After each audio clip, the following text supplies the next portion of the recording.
What do we have in the mic? What do we have? What do we have in the mic booth today? Mike? Booth? Mike? What do we have in the mic today, booth? What do we have in the booth today, Mike? What?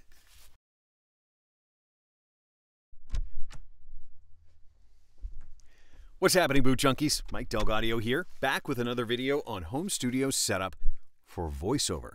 And we've got a couple of mics in the booth today, and we're going to do a comparison of them. This microphone is mine. This microphone comes to us on loan from a fellow booth junkie who sent it to me, Bill. Bill, thank you so much for sharing your Rode NT2a microphone with me and the rest of the booth junkie family. So grateful for it. Thank you so much for sending me your microphone. I'll get it back to you real soon. Okay, what do we have in the booth? We have my microphone. This is my Rode NT1a, and this is Bill's Rode NT2a. I think a lot of people do sort of decide, do I buy the 1A? Do I save up for the 2A? You know, if you're trying to decide which one of the, if you want a Rode mic, which one maybe should you acquire? And these are two logical choices, right? The NT1a, extraordinarily popular. A lot of people really love this microphone.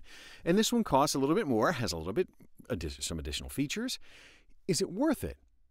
What do you get for it?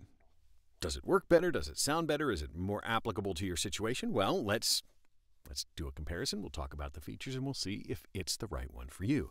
I'll go back and forth. Whichever word you see on the screen, whichever microphone label you see on the screen, that's the mic you're listening to, and you'll be able to decide, does one of them sound better than the other?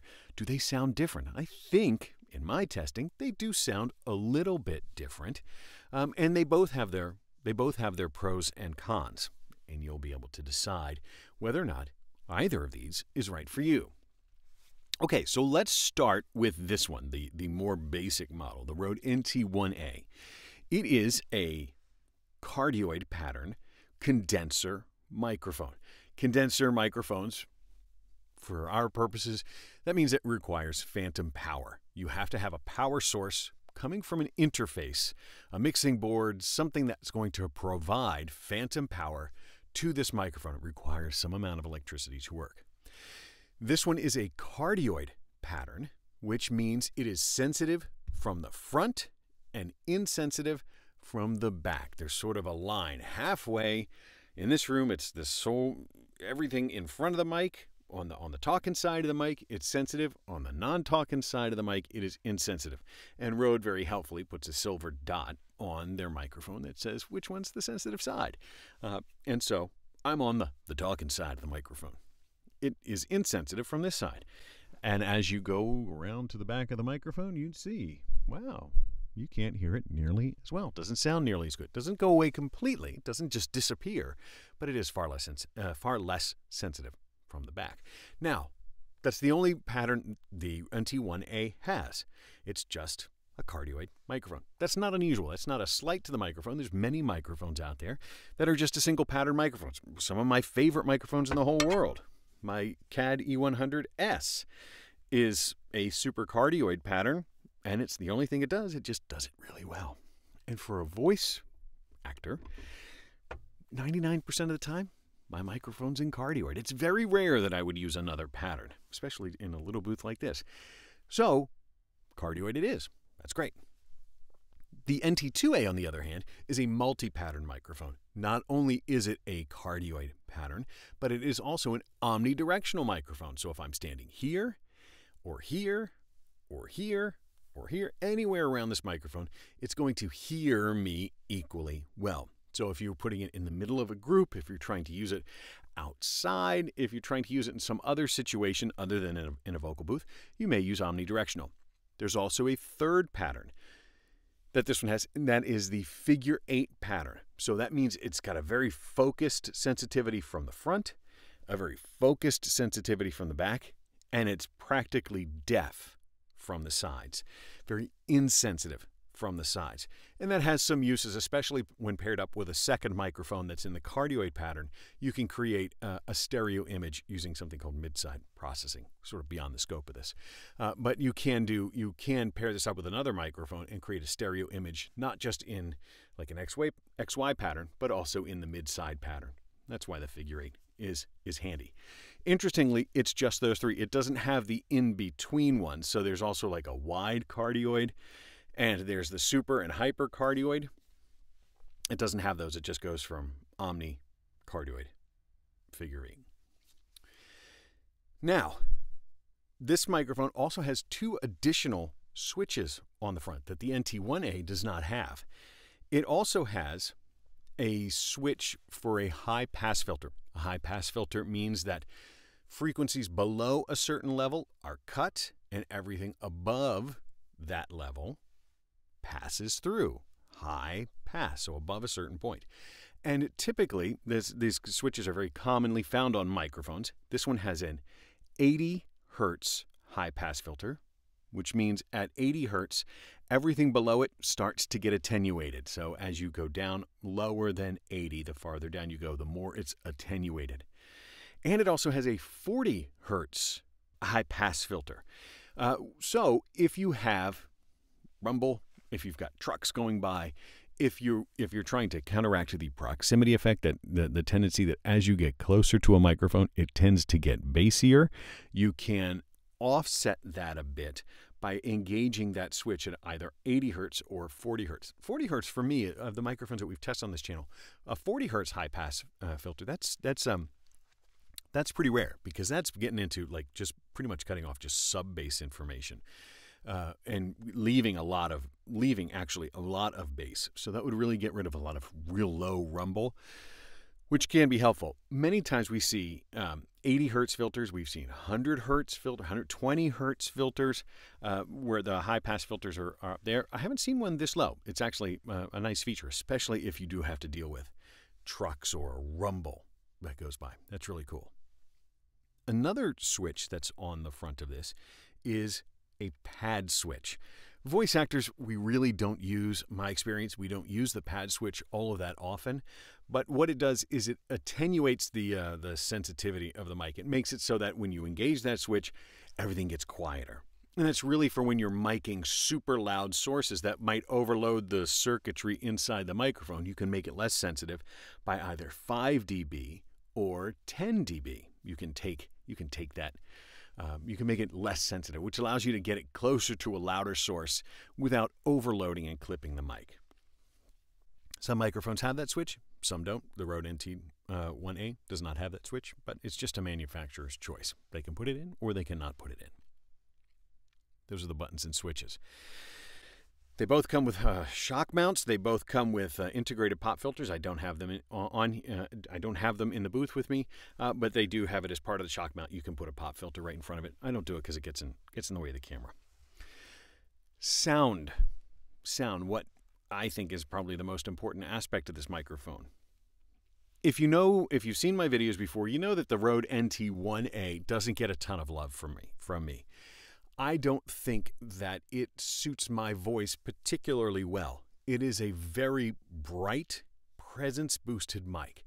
Presence boost means it's upper mid-range. The highs in my voice, especially the mid-highs, right at the top, the brighter frequencies of my voice. Not way up at the treble like where cymbal crashes are, but in the mid-range. Sorry, my monitors just went off, and I want to make sure that they stay on so I can watch.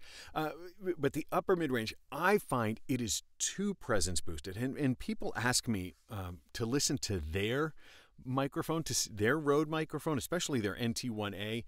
Does this sound right? Does this sound like it's supposed to? I do find that the word that gets used most with the NT1a is sibilant. The S sound can verge on sounding staticky. It's so bright that it can sound staticky. It can sound raspy. It can sound aggressive. And I find that because my voice has a little bit of gravel in it as I get older, that graveliness doesn't necessarily sound great really presence boosted and EQ'd up. That's not a part of my voice I would typically EQ up. That's something I'd try and smooth out to make it, I mean, gravel, sounds okay on a man's voice, but you don't want it to sound like, popcorn in your ears or something. Now, the NT2a, I do find that I think it sounds a bit smoother. It still is a reasonably presence-boosted mic. It's not at all a dark mic.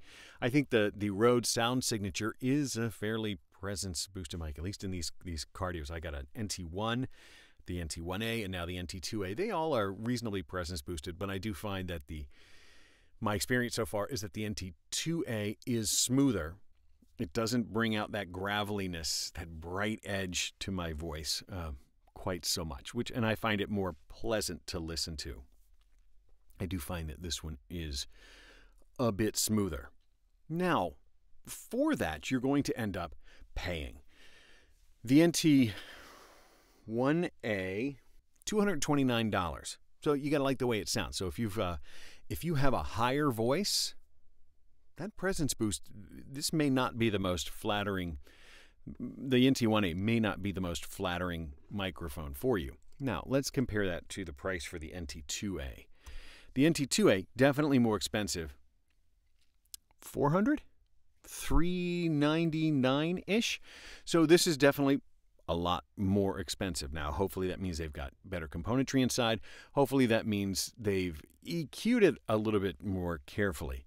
I do think it does sound smoother. Now, I think it's also fair to put this microphone up against my preferred the microphone I prefer in this price range is the CAD e100s. I would like to see how it compares to the NT2a. So because this one is more in the $400 range. I think right now when I checked today it was $399, but I've seen it go as high as $499, I think. So I'm going to disconnect the NT1a and we'll see how the 2a sounds compared to the e100s, because I think people are going to ask me for it. Let me go turn off phantom power. I'll be right back.